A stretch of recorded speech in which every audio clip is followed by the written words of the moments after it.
নতুন দল গঠন করে বিধানসভার স্পিকারের কোপে পড়তে পারেন ভরতপুরের সাসপেন্ডেড তৃণমূল বিধায়ক হুমায়ুন কবির।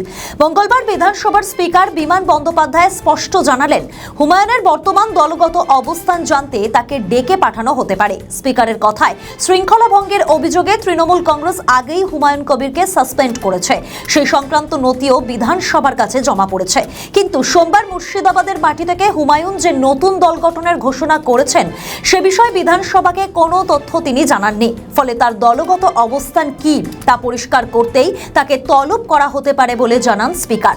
পাশাপাশি দলত্যাগ বিরোধী আইনে কোনো অভিযোগ জমা পড়লে তাও খতিয়ে দেখা হবে বলে স্পষ্ট করেছেন তিনি।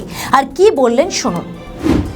দলত্যাগ বিরোধী আইনের কোনো দরখাস্ত আমার এখানে জমা পড়েনি, তবে I can take judicial notice of it. উনি যে একটা নিজের দল তৈরি করলেন, সেই সম্বন্ধে আমাদের কাছে কোনো ইন্টিমেশনও দেয়নি। প্রয়োজন পড়লে ওনাকে দেখে আমি ব্যাখ্যা চাইতে পারবো যে ওনার অবস্থানটা কী।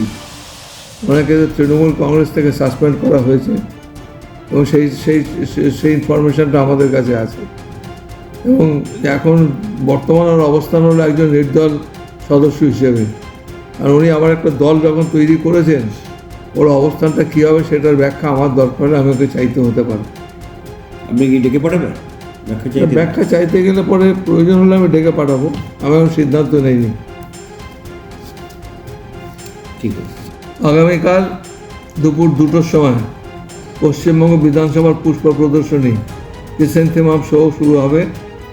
আমি সমস্ত কলকাতা এবং তার পার্শ্ববর্তী এলাকার যে সমস্ত অধিবাসীরা রয়েছে সবার কাছে অনুরোধ করব যে আপনারা নিশ্চয়ই আসবেন, ফ্লাওয়ার শো দেখবেন। আমাদের 24, 25, 26, 27 তারিখে টার্মিনেট করবে। অত্যন্ত ভালো ভালো ফুল আসে, বিভিন্ন জায়গা থেকে তারা ফুল পাঠান এবং আশা করি আপনাদের ভালো লাগবে। আমাদের ভিডিও ভালো লাগলে লাইক ও শেয়ার করুন। কমেন্ট সেকশনে আপনাদের মতামত জানান। আরও ভিডিও পেতে আমাদের চ্যানেলটিকে সাবস্ক্রাইব করুন এবং প্রতি মুহূর্তে খবরের আপডেট পেতে প্রেস করুন বেল আইকন।